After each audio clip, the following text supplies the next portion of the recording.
Hey, this is John Leon Guerrero. Our guest today is Ta'u Pupu'a. He's a guy with a substantial physical presence and an even more substantial ability to move you emotionally and influence you to want to do more. You'll learn in this episode that he's reached the highest level in two diametrically opposed worlds, two careers that millions of people aspire to and never achieve, and he's been to the top in both of them. He was a scholarship athlete in college, played in the NFL, and when he retired, he went to Juilliard, and now he's an operatic tenor who takes on starring roles on some of the most prestigious stages around the world. Sure, he's got some amazing gifts that are necessary for both of those very specialized pursuits, but Ta'u has reached those levels of success because he's bold, he's focused, you will not outwork him, and he will take the whole team and the whole show right on his shoulders. He's got an amazing spirit. Pete and I love his energy and his attitude, and we know you will too. Here is Ta'u Pupu'a. Lions Rock Productions. This is Jay This Moore. is Greg Proops. This is Jordan Harbinger. This is Dexter from The Offspring. This is Nathan This is East. Sebastian Younger. This is Rick This Marotta. is Stuart Copeland. This is Mick Gillette. This is Andy Summers. Hey, this is Skunk Baxter. This is Gabby Reese. This is Rob Bell. Hey, this is John Leon Guerrero. Hey, and this is Pete A. Turner.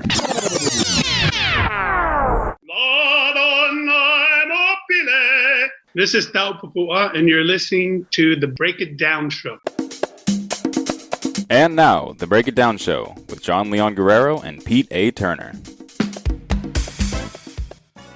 Yes, indeed. We're talking with Ta'u Pupu'a. He was an outstanding football player, went to Weber State on a full scholarship, and excelled as a defensive end. He was drafted by none other than the great Bill Belichick. At the time, he was the head coach for the Cleveland Browns. Ta'u began his NFL career there and moved with the team when they became the Baltimore Ravens. Eventually, a foot injury forced him to seek out a new career, and he found another calling as an opera tenor. Two careers that are so disparate that everybody that I've told so far that we were going to have you on the show and what your distinctive qualities were, you just leave people baffled. So these are two things that you don't often hear pursued by the same person, and they're very deep disciplines, and you've become very accomplished at both of them. How on earth does one person have that much accomplishment in such different things? Well, John, I believe that everybody has a calling. Everybody has a purpose here in life, and so it is up to you as the individual to find that true calling of what you're supposed to do in life. I was just fortunate enough to have, two.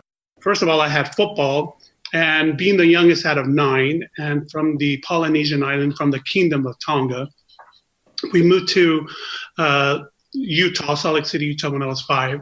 And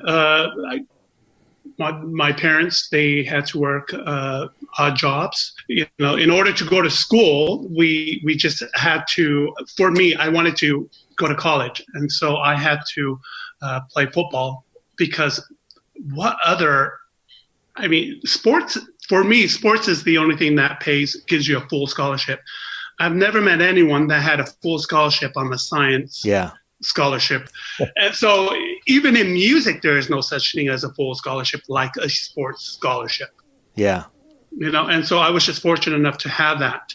So you saw football as really a thing that you could get passionate about that allowed you an opportunity to pay for an education. Correct. I found football, and I knew that in order to get out of Utah, I had to excel in football. So your story is not unlike the story of a guy like Wayman Tisdale. No. Where the music has always been in him. And then he found a vehicle through basketball and to get out into the world. And this sounds like you happen to have a love for music in you that was, I don't want to say, bred in, but culturally speaking, I mean, you and I have gotten to know each other a little bit. And one of the things that we have in common is that we come from island cultures, and island cultures love music. We do. So it was not strange for you to love music simultaneous to the fact that you wanted to see the world and get out of Utah and get yourself an education. And you just happened to be really good at football. Correct. I mean, it's true what you said about us. Us people from the islands, we do love music. I mean, we could pick up an ukulele and start playing and start singing about, like here in New York, it was snowing last night. So I could have, just sat here in my living room and looked out the window and start singing about the snow. Yep. And it's something that, it keeps me company. But also when I was in college, you would see the biggest lineman, someone that is 350 pounds. And you walk around the corner and there's like 4 Polynesians there. And they're just sitting there harmonizing like about a song going to the chapel and getting married or something like that. And I remember that, and I went, wow. Yeah. Or In the Jungle, that song. And right. So for me, it was like that one. Go ahead, Pete, sing it. Weema wepa. Yeah, in the jungle. Yeah, the mighty jungle.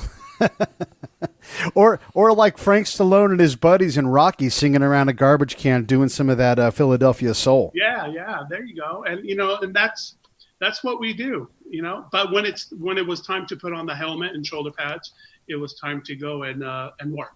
Go to work, yeah.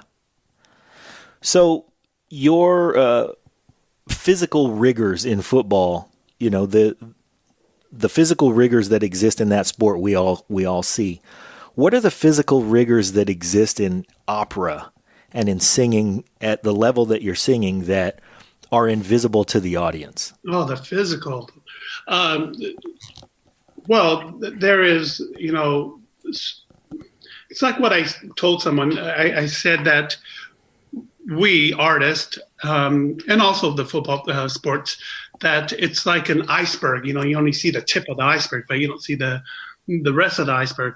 There is so much work that has to go into this opera singing. You have to learn how to sing music in French, German, Italian, Russian, even Czech. And but you also have to learn, the meaning of the words, because you don't want to be up there smiling away while you're in an ensemble piece and they're singing about death. And so you have to know your translation of what you're singing about and also what other people are singing about. But also the projection part, because, we're not mic. So we would, here at the Metropolitan Opera in New York, it's 4,000 seats. And so you have to sing to the very, to the person at the, at the top, at the balcony. In the snack bar. Yeah. And then you have to sing over a full orchestra. And so it's just the projection and everything. I mean, there's a lot of work. And the coordination of the breath and, the breathing and, and knowing the piece, the drama of the piece. Wow. That drama part is a big thing because, the pace of opera is such that you say a line and maybe everybody in the immediate company sings it again, or maybe you sing it 3 times. So there's time to set that emotion in terms of acting, right? Like they might say, here comes the ship, here comes the ship, here comes the ship over the course of, like, say 90 seconds. Right. Are you, and when you're acting, are you holding that emotion so we can all keep up, or how does that timing? I've always wondered about that. Yeah, we hold that emotion, but we also, when we're repeating shall we say what you said, here comes the ship. If you were to say it 3 or 4 times, each time you say it has to be said differently. It can't always be said the same or in the same volume. It has to be directed differently to either to the people, the person next to you, or to the audience, or to yourself. So you just have to find a way of how to deliver it in a way to make it not sound boring, but also sound convincing. When you've learned these parts, there's, you and I talked before the show started about how there are colloquialisms. And in modern music, we know the difference between a country artist who's in Nashville and a country artist who is in Cut Bank, Montana, or a rapper who's from Brooklyn versus Miami versus Compton. And these things are obvious to us because we sort of live through the times and we're inside of it. But in the world of opera, you're working on pieces of work that took place over the course of centuries. So how different is it when you are delivering a piece of work that is centuries different versus a different region and a different language and a different political time, and maybe the composer lived through oppression, and is the dynamic range as I imagine it, or is it a little tighter because it's a discipline that that is formalized? It all depends. Like for us artists, we like to sing the way the composer wanted it to be sung and delivered. But I find that nowadays that everybody wants their stamp on that particular piece. The director would think something different than what you think of what the meaning of love is, if we were talking about love. And for me, I would look at the piece, about the history of the piece, and look at when the composer wrote it and figure out what's going on in this story. And again, we go back to a director that would probably say, well, we're going to take this particular opera and it's going to take place at a McDonald's. And I want you to sing about the love of, do you love French fries? Yeah, I love French fries. Well, then I want you to sing, to this girl, I want you to deliver that kind of love the way you love a French fries to this gal. And so you would sit there and think, well, the love for a French fries is different than the love for a person. But that particular director will want another type of kind of love. You know what I mean? Yeah. So you sort of have to fight with what you want and sort of go with what they want, or try to find a place where you can meet in the middle. Okay. How much is your stamp? How much of your stamp do you place on things? Because there are interpretations. Naturally, you're going to sing something a little differently, even though you're approaching something very similarly from somebody else who's a practitioner in your art. How much flexibility do you get or do you take when it comes to a different part? Oh, you try to take as much flexibility as you can. You try to take as much freedom as you can until they tell you no. That's your part. If you're looking for, if you're coming in to do a piece, it's just like football. If you're coming in and you're careful because you don't want them to say no, and so you're doing the swim move, or you're running, but you don't want them to say no. It's in the opera world. You just go full speed until they said no, you can't do that. And then you stand back and you're like, oh, okay. And then you ask them why, and then they will tell you why. And then you try to do what they want. But yeah, at the same time, you sort of keep part of what you want in it. Yeah. Can you give us an example of that? Like illustrate when you're doing your job and you're swimming right by things and the director's like, a little less than that. Give us an example. Well, okay. Well, a lot of times you have, you're the director or a conductor, they could be really cool, and they could sit there and say, no, I want you to do it this way. Sometimes, they say certain things because they want to have power. And so you do it your way, and then you turn it around, or you do it the way you want, and then you turn around and you sit there and you go, oh, like that? Like what I just did? Yeah, just like that. But you're not doing it their way. You're doing it your own way. You know what I mean? And it's like sort of tricking them to make them believe that it was their idea. Yeah, that makes sense. You know what it sounds like to me? It sounds like you're the youngest of 9 children, and by the time you came around, your mom and dad were worn out, and you tested every limit. That's the mischievous youngest child in the family that I'm hearing there. Yeah, I mean, but you know what? It's just how it is. Say if you were to sing like, La donna mobile, and then the person goes, no, I don't want it to be sung like that. I want you to sing it more like, La donna mobile.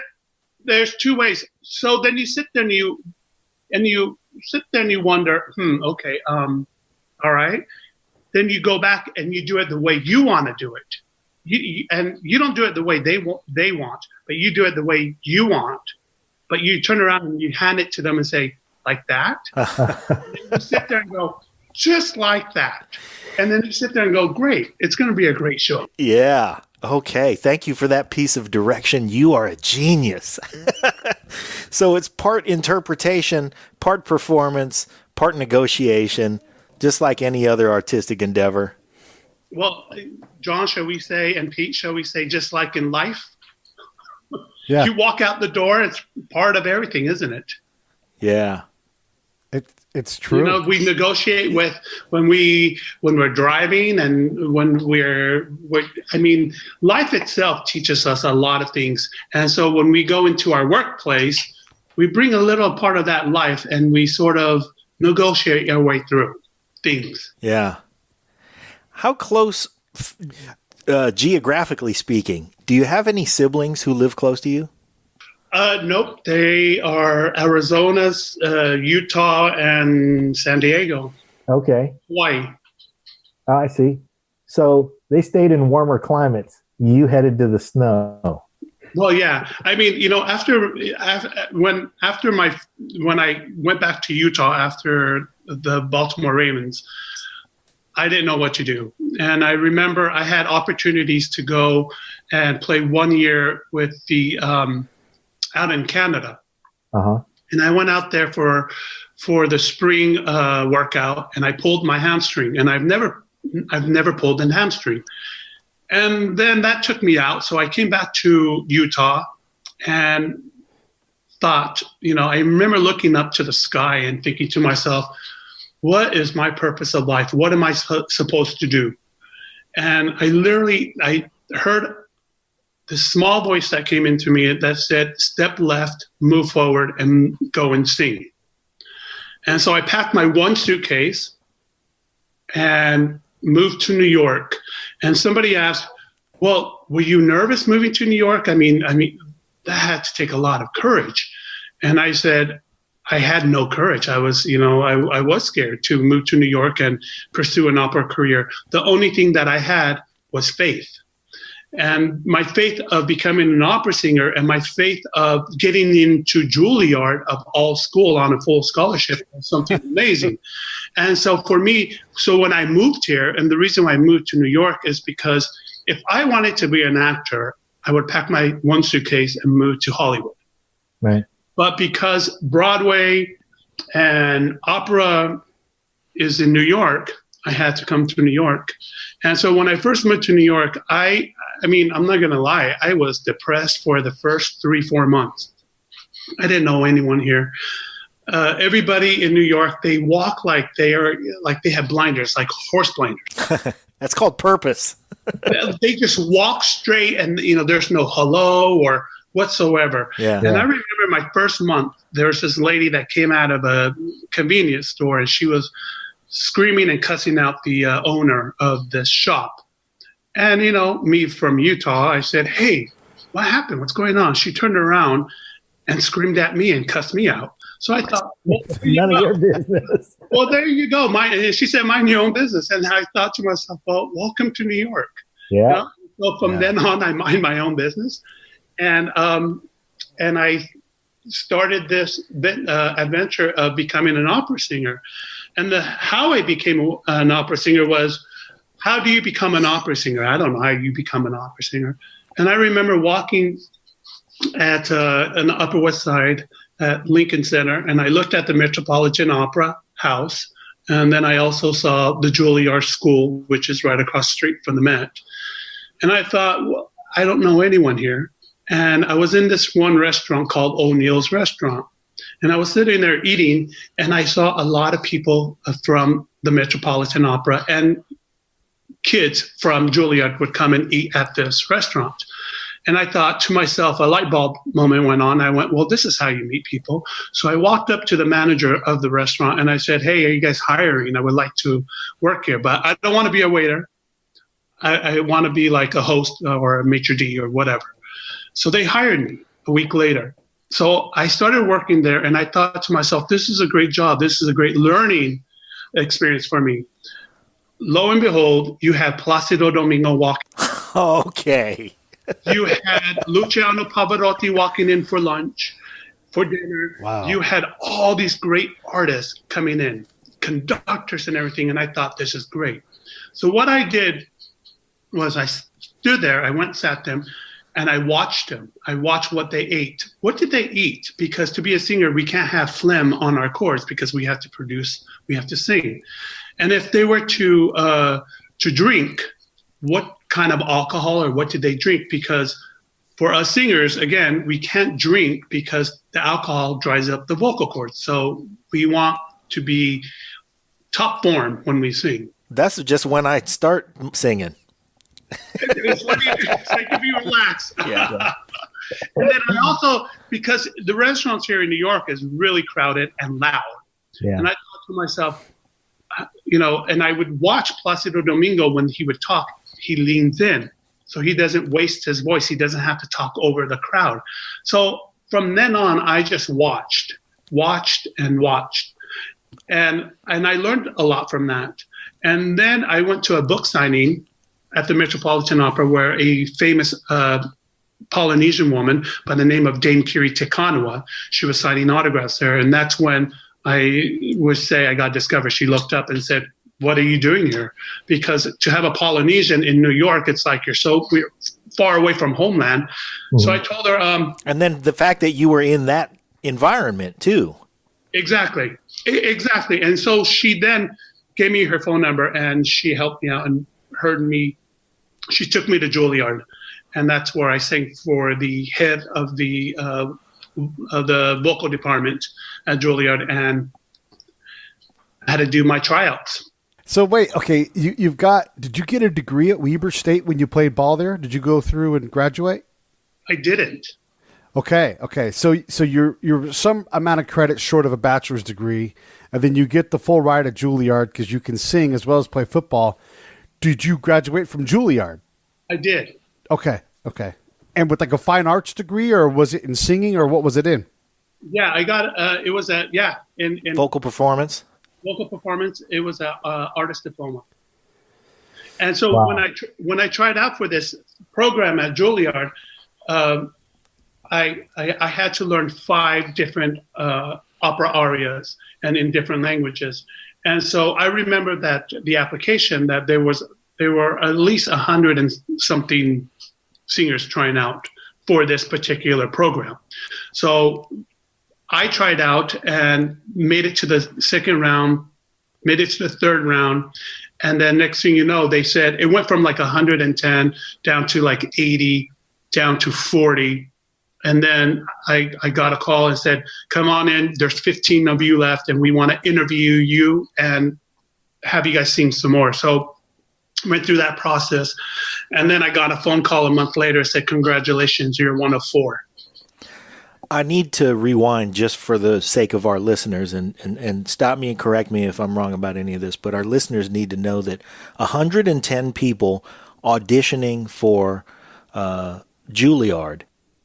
For this particular program, yeah. 109 of those 110 have been singing all of their lives and been grooming all of their lives for this position. What you did as a condensed experience there at O'Neill's, watching singers and observing the way that they behaved and what they ate and those things, there are kids who spend their entire lives with adults around them, parents who groom them, who are identified with a talent at a very young age, much like people who are identified with physical talents for football. And so when you describe this audition and there are 110 people vying for this program, let's not get lost in the fact that it was, first of all, just you and 109 other people, already stacked odds, but understand that you're a football player, an NFL alum, somebody who has achieved the highest level of performance in a discipline that is so far different from this one.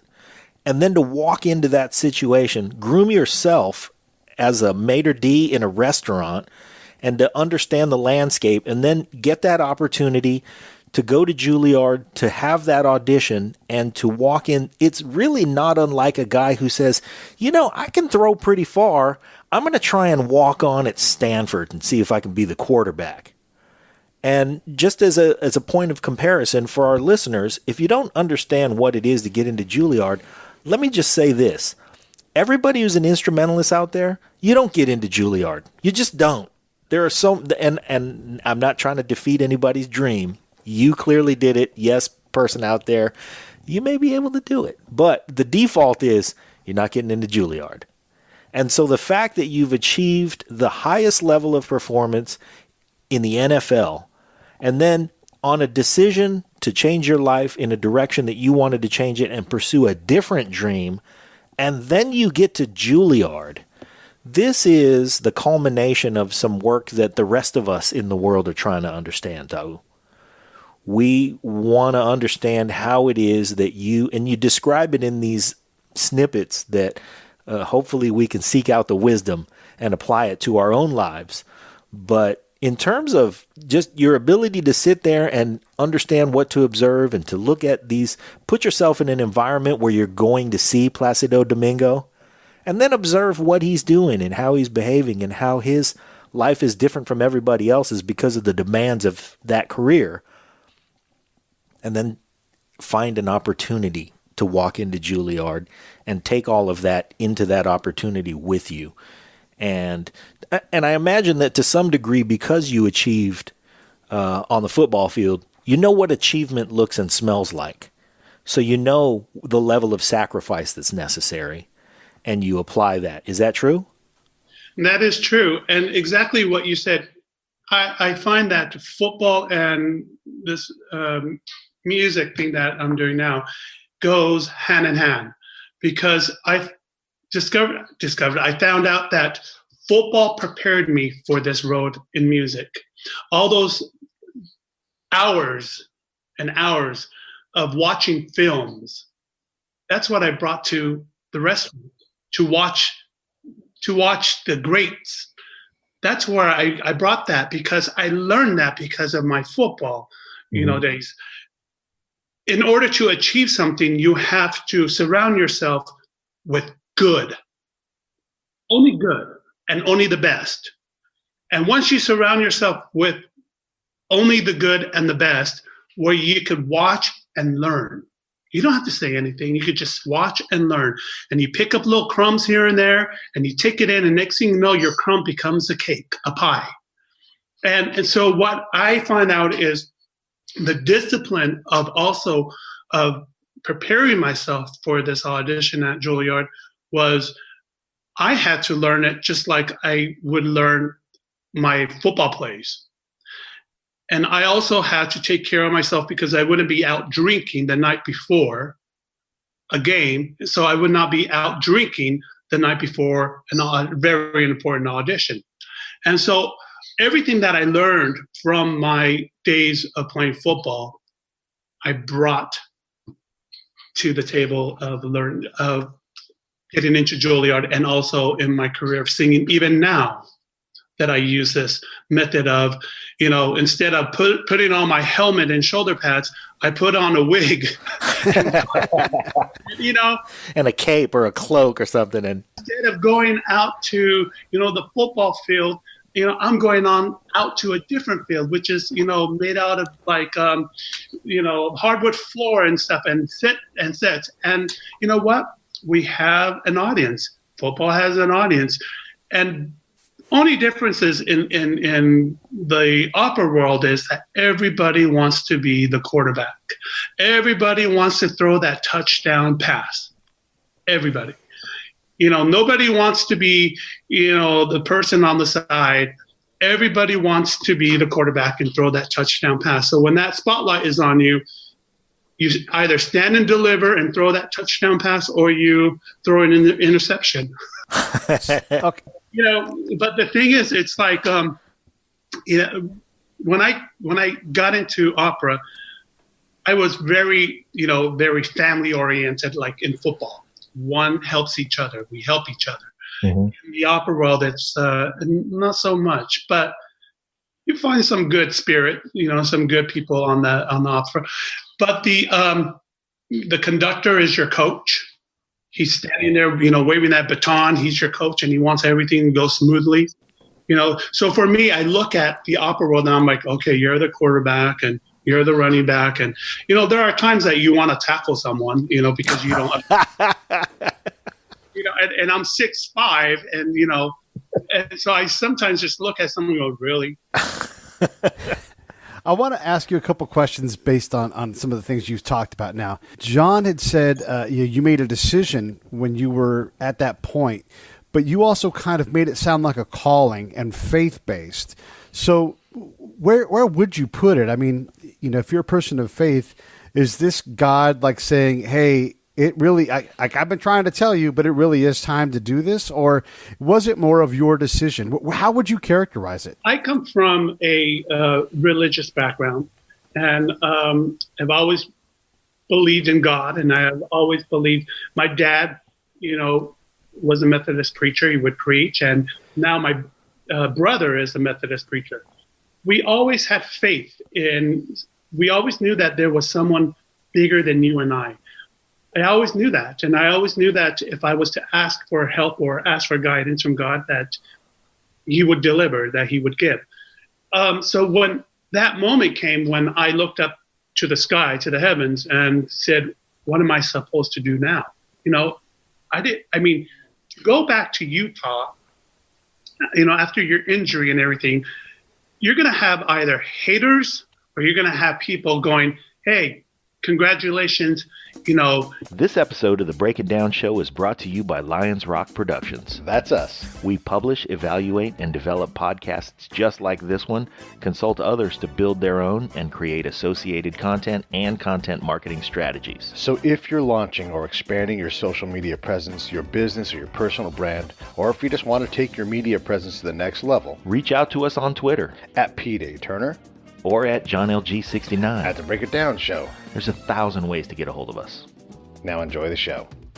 Or you're going to have people going, hey, congratulations, you know what John said earlier, to be drafted to the NFL. It's like, who gets drafted to the NFL? I mean, the numbers are so, and so for me, I looked up and I said, what am I supposed to do? What is my calling in life? Because I do believe that everybody has a calling in life.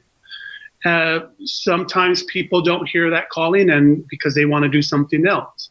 And so when that calling came, I listened and moved to New York. That's an interesting punctuation to that sentence. I was going to say, when you moved to New York at that point and you knew that you had a new calling, that is the very definition of, this is something that Pete and I salute on this show. And I suppose that I should, before we go any further and I forget to do this, we need to acknowledge a couple very special people. First of all, Mark Pattison, who is our friend, and put us together with you. And also I want to mention Ryan Sickler, because he's a huge Ravens fan and grew up in Baltimore and was very big on all things Ravens from the very beginning. Of course, he remembers when the Colts moved out. So, he's very attached to the experience of having the Browns become the Ravens, and I know he'll be listening and really enjoy it. And he's a comedian, and if you ever see him come to New York or wherever you are, you should check him out. You guys love each other. But one of the things that Pete and I tend to salute is when you go in to a place that doesn't have a shallow end, and to say, I'm going to pursue opera, and I'm going to move to New York to do it. That's jumping in a place where there's no shallow end. Yeah.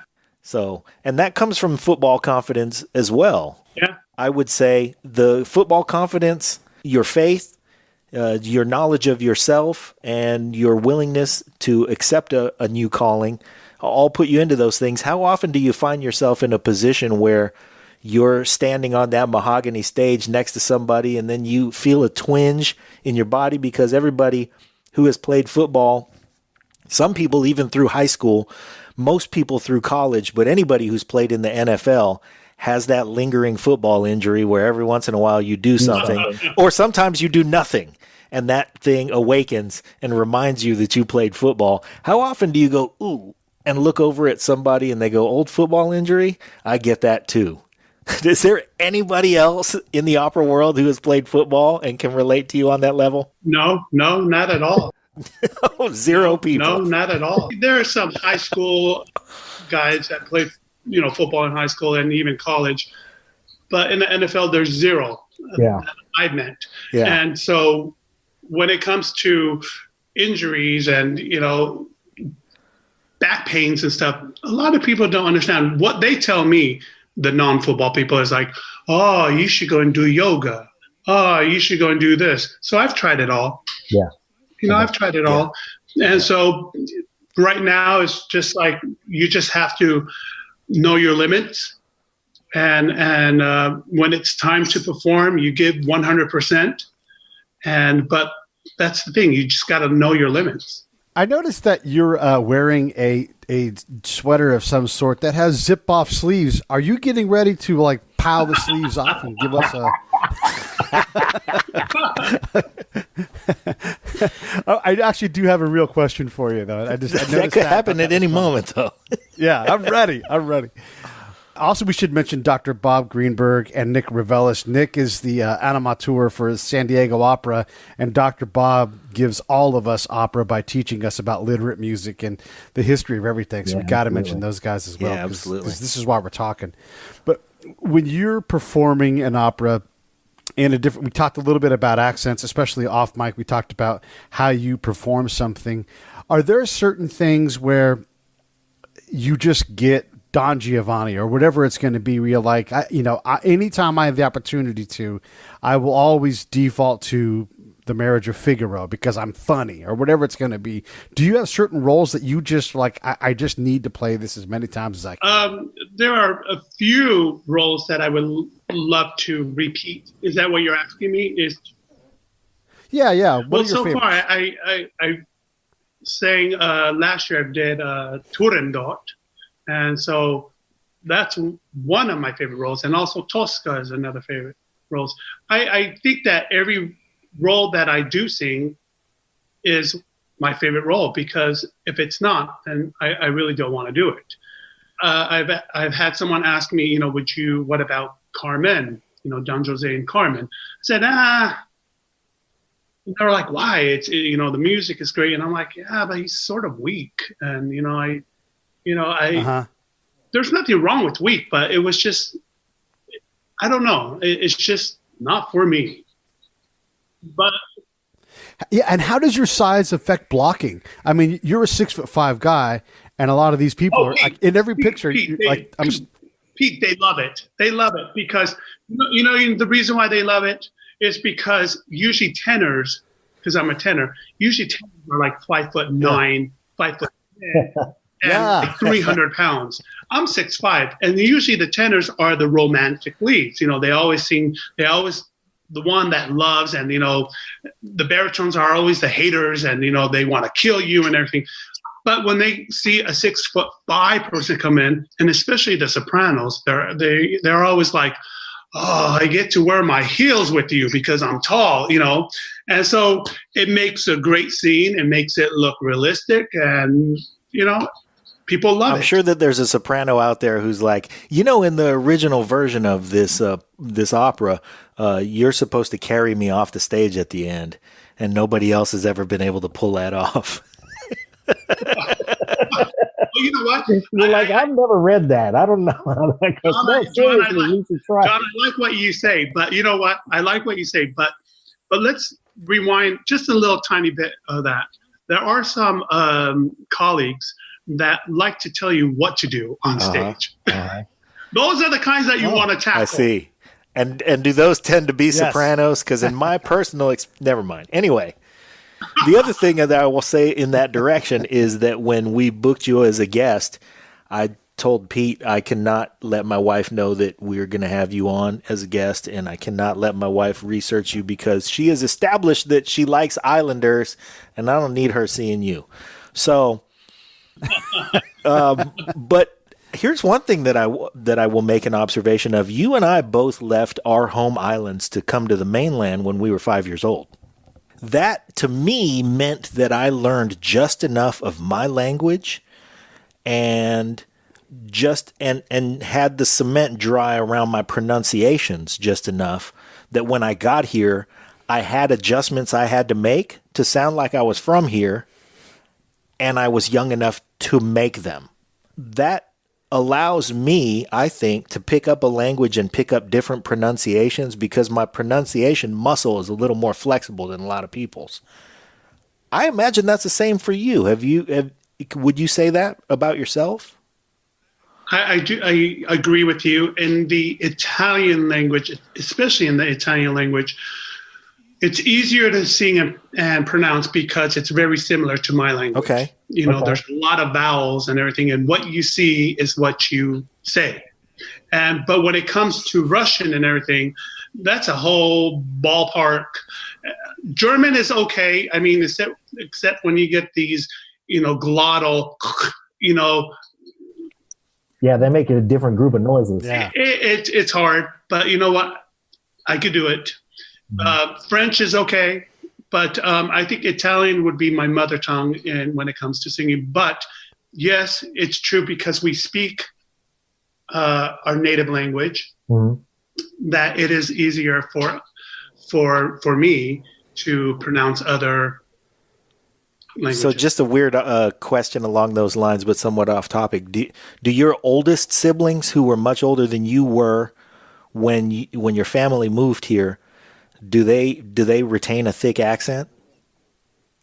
Oh, Yeah. yes. Yeah. Oh, yeah. I know how that goes too. I got cousins who's like, man, you can't shake that. And, they're now in their late 50s, mid 60s. And I go, you've been here much longer than you were there. Yeah, for me, it's amazing, especially here in New York. You walk around and even, the people, they speak with still a strong Latino accent.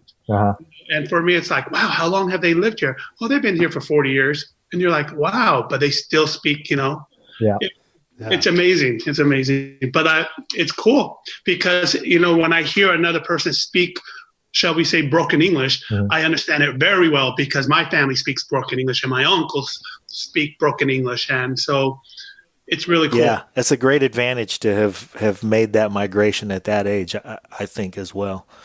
Yeah, so I wanted to ask, when you do go home, and I don't know how often that is, maybe on your way to a gig to play the Sydney Opera or something, but John talks about the one guy that played Major League Baseball who was from Guam, so there's only so many people that do incredible things from such a John small Haddock. What's up, John? Go ahead.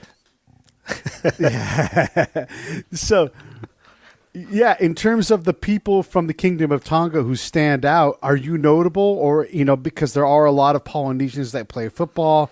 How does that sort out for you? I'm notable because of the music, because again, John and I were talking about how we come from the islands and how everybody loves to sing. And in Tonga, everybody loves to sing. So when it comes to singing and everything, they'll say, oh, that Tao guy. And they're like, oh, yeah, I've heard him sing, and I've sung for the king and I've sung for the queen. I've been invited for this July to go to Tonga to sing for the king and give a concert for the king's 60th birthday.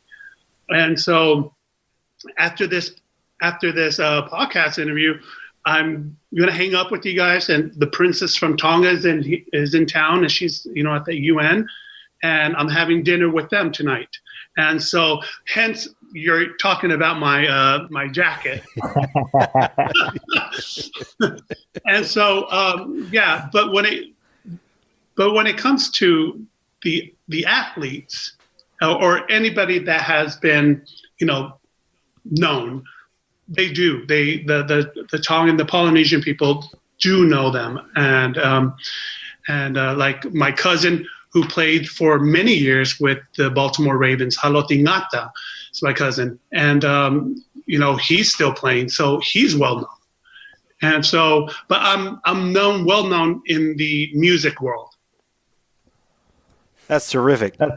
And then when you go and you sing for the King and the Queen of Tonga, are you even close to being able to not just be super emotional? I mean, I know you're a pro and you're going to get the job done, but do you expect to just be hit by a wave of emotion what an honor to do that for any world leader. But you're from such a small place. You've gone so far away, and then to be brought back by name. I would be a bawling wreck. Those kind of things doesn't hit me until like 2 or 3 days later. Like if I win the $250 million jackpot, it would not even hit me until 2 or 3 days later.